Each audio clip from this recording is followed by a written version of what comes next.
Hey, what's up? It's Thursday on Genderqueer Chat. This week's topic is a viewer question from our Facebook page. And yeah, guys, if you don't know, we have a Facebook and a Tumblr, so get us on Facebook and Tumblr and ask questions, because we love to get viewer questions, and that's why we do it. So ask questions. You can also email our YouTube inbox or leave questions below.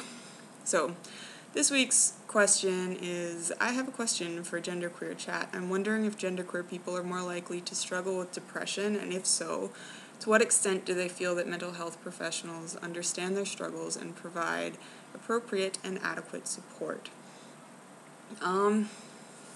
This question makes me think of how important is it to our brain development, to our mental health, to just our overall being, that we are recognized and fully understood and recognized as individuals.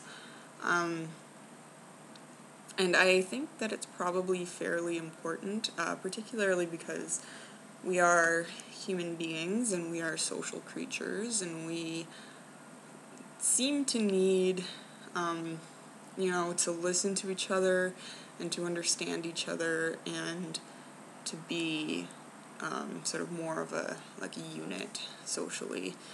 That seems to be really good for people. And I think that trans people or genderqueer people probably do experience feeling misunderstood a lot of the time. I think the question is not misunderstood, but also just not recognized and not sort of actualized as a person.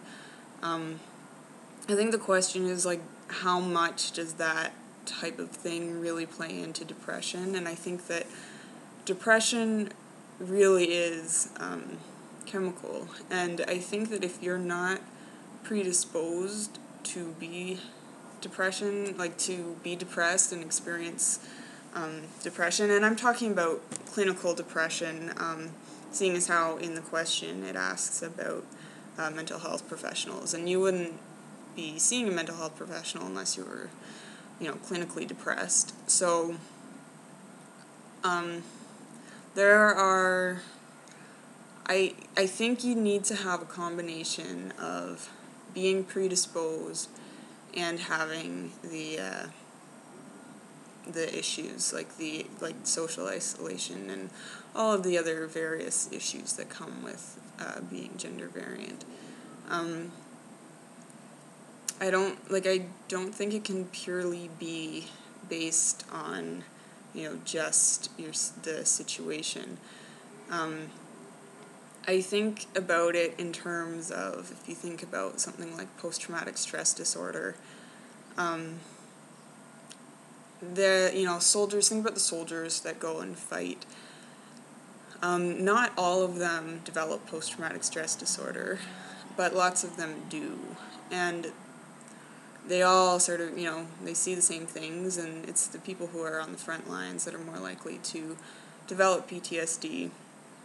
And why do some get it and others don't from experiencing the same or very similar things? And I think that can be answered because some of them are, predisposed, and others aren't. Others, for whatever reason, their brains are built to be able to withstand that kind of thing. So I think about depression in terms of if it could have been onset from, gender issues, sort of in a similar way. I don't think you're going to be clinically depressed just from having gender dysphoria, but I think if you're predisposed to it, it could be a contributing factor to your depression. I'm not an expert, by the way. I'm not a doctor or anything, so if you are depressed, please go see a doctor and that brings us to our next question, or the second part of the question. If you feel that mental health professionals have provided like adequate and appropriate support. I've never been to a gender therapist or anything, but I understand that you can ask to be requested to referred to a gender therapist, and I'm Canadian. There are, support groups and people who specialize in gender therapy, and people who, like psychiatrists and stuff, can refer you over. So I've never done that, so I don't really know firsthand how it is, but I imagine it would be fairly,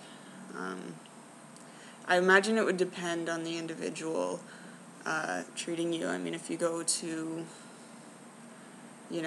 a psychiatrist or a doctor who is, who doesn't know about gender issues, maybe, they got their degree a really long time ago, and gender issues were thought of differently, 30, 40 years ago. Gender issues were thought of completely differently.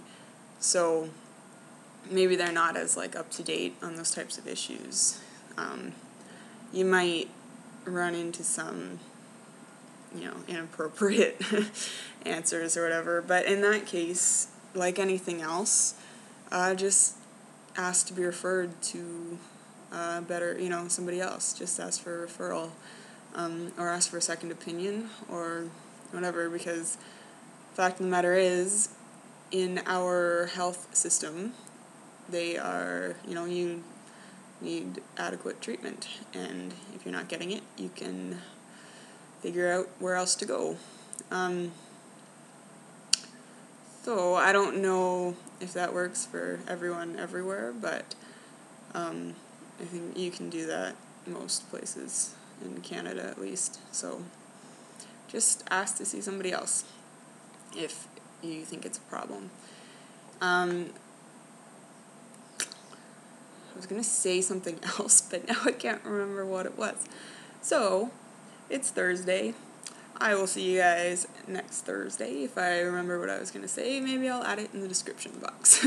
Alright, bye guys.